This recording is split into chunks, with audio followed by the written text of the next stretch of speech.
Hi, my name is Karolina. I'm a virology PhD student, and because I believe virology is full of fascinating stories, I decided to share some of them. It probably wouldn't surprise you if I told you that someone lied to make money. But today I would like to talk about a lie that changed the world we live in. It is a story of a doctor who claimed that the MMR vaccine causes autism. He published a study detailing 12 children who allegedly developed autism after receiving the MMR vaccine.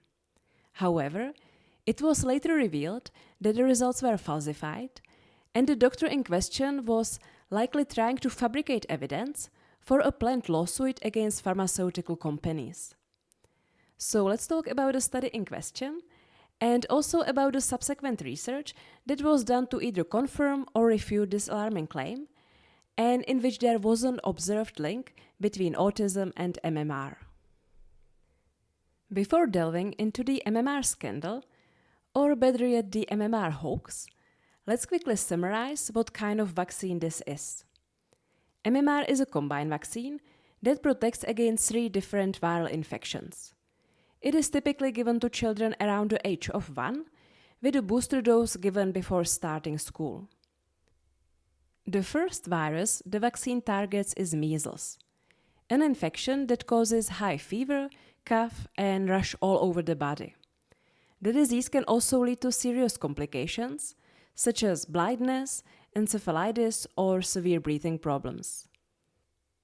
Measles is transmitted through respiratory droplets, which means that it can spread when the infected person coughs or sneezes. It is highly contagious, and when I say it's highly contagious, I mean exceptionally. It is estimated that one sick person can infect up to 90% of their contacts who don't have some pre-existing immunity. Before the first measles vaccine was introduced, the global number of measles cases was 30 million per year, and measles was causing approximately 2.5 million deaths each year. The second virus targeted by the MMR vaccine is rubella. Like measles, rubella is also transmitted through respiratory droplets, and it typically causes a mild illness characterized by fever and a rash. However, there are significant risks associated with rubella infection in pregnant women. When a woman becomes infected with the rubella virus early in pregnancy, there is a 90% chance of passing the virus onto her fetus. This can result in miscarriage, stillbirth, or the development of congenital rubella syndrome in infants. Children with the congenital rubella syndrome can suffer from hearing impairments, eye and heart defects, and other lifelong disabilities. And while some infants may exhibit mild symptoms, others may have more severe complications. Before the introduction of the rubella vaccine, up to 4 babies in every 1,000 were born with the congenital rubella syndrome, which honestly surprised me when I was reading about this, because since learning about rubella in uni, I completely forgot just how high the numbers of the affected children was. Finally, the third virus targeted by the MMR vaccine is mumps. Mumps primarily affect the salivary glands, leading to swollen cheeks and a swollen jaw. Other symptoms may include fever, headache, or muscle aches. And there are again some possible complications from the infection, for example, encephalitis, meningitis, or deafness. The first vaccines against these 3 diseases were monovalent, which means that they protected against one of the illnesses. And later was introduced the MMR vaccine, which is a trivalent vaccine containing weakened strains of all 3 viruses. The advantage of replacing the separate vaccinations with the MMR vaccine was reducing the required number of injections and doctor visits. And this approach also minimizes the delay in protection that would result from spacing out the individual vaccines over time, so it's providing increased protection for the child during the most vulnerable early months of their life.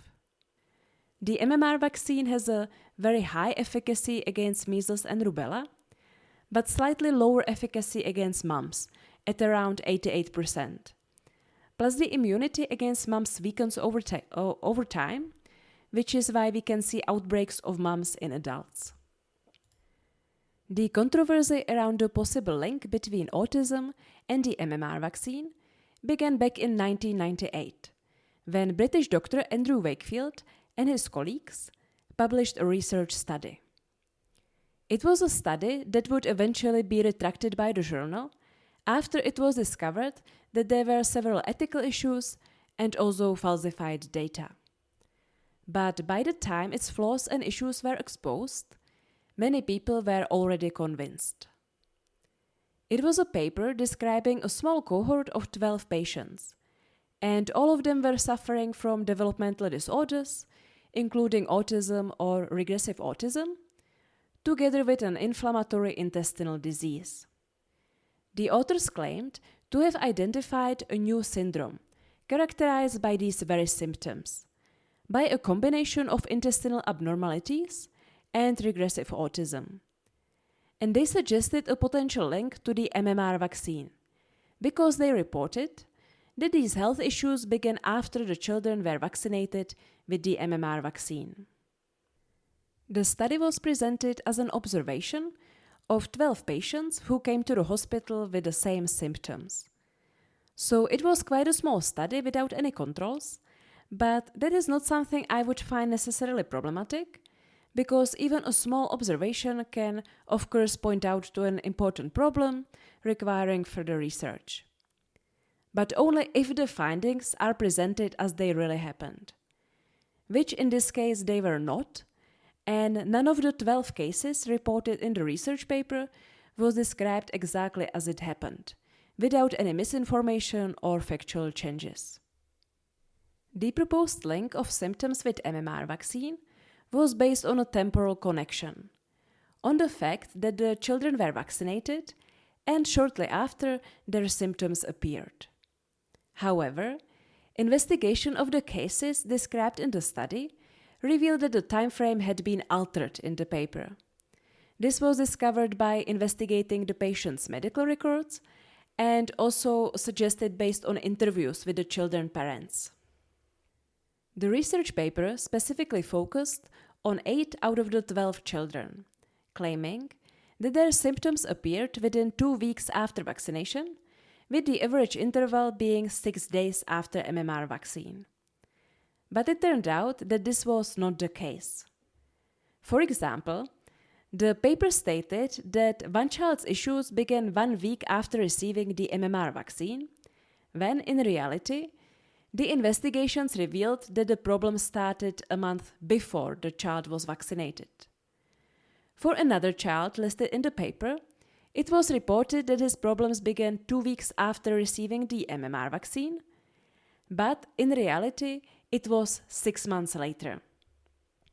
The paper also claimed that all the children were previously healthy, but that was also not the case, and 5 of them had documented developmental problems before being vaccinated with MMR. As the later investigations revealed, another issue was with the reported diagnosis. The paper was trying to link the MMR vaccine specifically with regressive autism. This diagnosis is characterized by regression in development and loss of previously obtained skills. The paper claimed that 9 of the children had regressive autism. However, based on their medical documents, only 1 of the patients clearly had regressive autism, and others have different diagnoses, or they didn't have an autism diagnosis at all. And there were also issues with the second part of the reported diagnosis, the intestinal problems that were supposed to accompany the regressive autism. And these intestinal issues were reported for 11 of the 12 investigated children. But colonoscopy results in the medical records of these children were normal for majority of the children. And only later, these original medical records were reviewed again by the doctors, and the reports were changed from conclusion they look normal to a diagnosis of colitis. And the diagnosis was retrospectively changed like this for 9 patients out of 12. And as if the situation wasn't alarming enough, these colonoscopies and really invasive and painful examinations were not medically indicated, so they were not beneficial for the patients, and the doctors did not have ethical approval for the study. Later, the senior clinician on this case lost his medical license, together with the first author of the paper, exactly because of these unnecessary invasive treatments of these children. So this opens up the question, why would somebody do this? And the answer seems to be for money. There were several reasons why it was advantageous for Dr. Wakefield to raise concern about the MMR vaccine. In his press conferences, when he criticized the MMR vaccine, he was also claiming that it would be safer to use a monovalent vaccine, the vaccine that targets just one virus at a time. What he forgot to mention was that he actually filed a patent application for his own measles vaccine, and it was a monovalent vaccine. So it appears that he had some conflict of interest, but he wasn't open and honest about it. But there was another reason as well.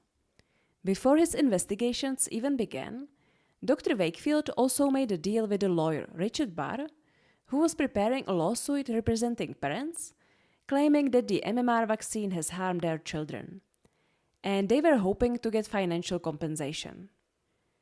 Dr. Wakefield was directly paid for his work by the lawyer, and besides receiving money for himself, also his research was funded by a legal aid fund. Taken together with the misinformations about the patients, it appears that Wakefield was basically creating evidence for the lawsuit. The study was written to appear as if the doctors only noticed a number of patients coming to the hospital with these issues following the MMR vaccination.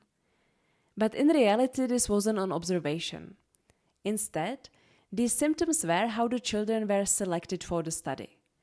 And the patients were sent to Wakefield either from the lawyer directly or from an anti-vax organization. When he was publishing his research, Wakefield also failed to report his conflicts of interest, and he didn't disclose the truth about the study funding coming from the legal organization. This was mandatory in the journal so that the work could be judged objectively. The debate about the possible link between MMR and autism of course led to many studies that were trying to either confirm or refute this idea. These studies were conducted in different populations and designed differently. However, their conclusions were the same. They didn't observe an increased risk of autism after the MMR vaccination. So how did some of these studies work? One clue that could be looked at was whether there was an increase in autism cases after the introduction of the MMR vaccine. If MMR truly was the cause of autism, one would expect an abrupt rise in autism cases among children born after the introduction of MMR vaccine in 1988. But studies that examined this association found no sudden spike in cases after the introduction of MMR vaccine. Another aspect considered was whether there was a temporal association. If MMR was to be blamed, then autism diagnosis should come after the MMR immunization. But research studies found that the autism diagnosis did not correlate with MMR vaccination, and there was no association between receiving the vaccine and development of autism. Another study that looked at 500,000 children in Denmark showed that the risk of autism was the same in both vaccinated and non-vaccinated children. And an interesting example came from Japan, where the MMR vaccination program was terminated. But even after the withdrawal of MMR vaccine, the incidence of Autism Spectrum Disorder did not decline. So these differently designed studies consistently arrived at the same conclusion, that there is no association between autism and the MMR vaccine. And while it's of course important to investigate all reasonable suspicions, I find this debate very frustrating because it feels that we keep having the same conversation over and over again. And in many ways, I believe that this continuous debate is holding us back because it diverts attention from other medical questions surrounding the autism spectrum disorder, and also detracts from the challenges and lack of support that face the affected families. For example, I think that if you were to ask people about what are the risk factors for autism, most would likely recall the vaccine controversy, but that may be all they can think of. So, if the MMR vaccine doesn't cause autism, what is responsible? The truth is that the exact cause is still not fully understood, but we now know factors that contribute to the disease. It is known that there is a genetic aspect of the disease, but the genetics of autism is very complex, and it involves more than 100 genes. And besides genetics, there are also some environmental risk factors, such as older age of the parents or the use of certain drugs during pregnancy.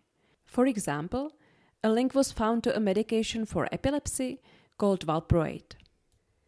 These known factors associated with autism spectrum disorder entered also the debate about the link between autism and vaccination. There were suggestions that the MMR vaccine perhaps doesn't cause autism per se, but maybe triggers it in predisposed children. So, of course, scientists have looked at this as well, and there were some studies published on the topic. One of these studies was done in the United States. The authors were checking whether MMR vaccine increases autism risk in children who are predisposed to have autism spectrum disorder. So how did they define these predisposed children? Because of the genetic aspect of the disease and the fact that autism runs in families, the researchers focused on children who had older siblings with autism diagnosis. But regardless of their predisposition, the MMR vaccine was not associated with an increased risk of autism in these predisposed children. Another study was done in Denmark, where the authors also examined specifically groups of children with some risk factors for autism spectrum disorder. These risk factors included the age of parents, smoking during pregnancy, or low birth weight. And also in the study, the researchers found that the MMR vaccine didn't increase the risk of autism in susceptible children. So overall, so far there are no suggestions that MMR vaccination could be some activator of autism in predisposed children. And as science advances our understanding of the risk factors and development of the autism spectrum disorder, it further undermines one of the main arguments used by the supporters of Dr. Wakefield, the temporal link. The original paper reporting the possible association builds its arguments on the fact that symptoms began after the MMR vaccination. And indeed the timing, when CDC recommends giving the first dose of MMR between 12 and 15 months of age, may correspond with the time when parents may notice that the normal development in their children seems to either halt or regress. But it turns out that the changes in brain development associated with autism occur sooner. These changes include, for example, increased gray and white matter growth during the brain development, and they can be detected by magnetic resonance imaging before the MMR vaccine is administered. But as we are all aware, despite the debunking of the MMR vaccine autism link and the retraction of the Wakefield study, the public trust in vaccines and medical authorities remains damaged. The MMR vaccine scandal had impact on the public health, and the decreased vaccination rates resulted in outbreaks of preventable diseases such as measles, leading to unnecessary suffering. And this could be observed, for example, in the United Kingdom, where the Wakefield study received wide media coverage. There were research studies done recently which have investigated reasons why some parents choose not to vaccinate. And together with fear of adverse reactions and general safety risk concerns, the fear of autism ranks on the top of the list. And specifically regarding the MMR vaccine, the fear of autism is the most commonly cited reason. So it really appears that rebuilding trust and confidence in vaccination programs remains a challenge. Okay, as we approach the end of the episode, let's briefly summarize some of the main points. Dr. Wakefield's research into the association between vaccines and autism began after he made a deal with a lawyer preparing a lawsuit against vaccine manufacturers. Wakefield was personally paid by this lawyer, and his study received financial support from a legal organization. The paper published by Wakefield described 12 patients who allegedly developed autism after receiving the MMR vaccine. However, it later came to light that the medical information in the paper had been altered, and none of the cases were accurately described. Additionally, during their stay in the hospital, the children underwent unnecessary and painful procedures that did not help them. Consequently, the research study was retracted by the journal. And before publishing his study, Wakefield also applied for a patent for his own and supposedly safer measles vaccine. Since then, many researchers have tried to look for association between MMR vaccination and autism. However, they didn't find a connection. Research indicates that the MMR vaccine does not increase the risk of autism in children and does not trigger it in predisposed children. Also, as improves our understanding of the changes in brain development associated with autism, we now know that these changes can occur before the MMR vaccine is typically administered. And that is it for the MMR hoax. As usual, thank you so much for listening all the way through. It still makes me very happy. The sources for this episode will be listed in the episode description. And besides the research papers that investigated the autism link, I also got a lot of information from the papers and book written by Brian Deere, a journalist who investigated Andrew Wakefield and his manipulations. He was really the one who exposed Wakefield and his connection to the lawyer. A new episode should be ready in a month again, and if you want to be notified, you can follow the podcast in your podcast app of choice and also on Instagram. And if you really should be working right now, you can instead go and give the podcast a rating in your app. Again, thank you for listening, and let's continue this in a month.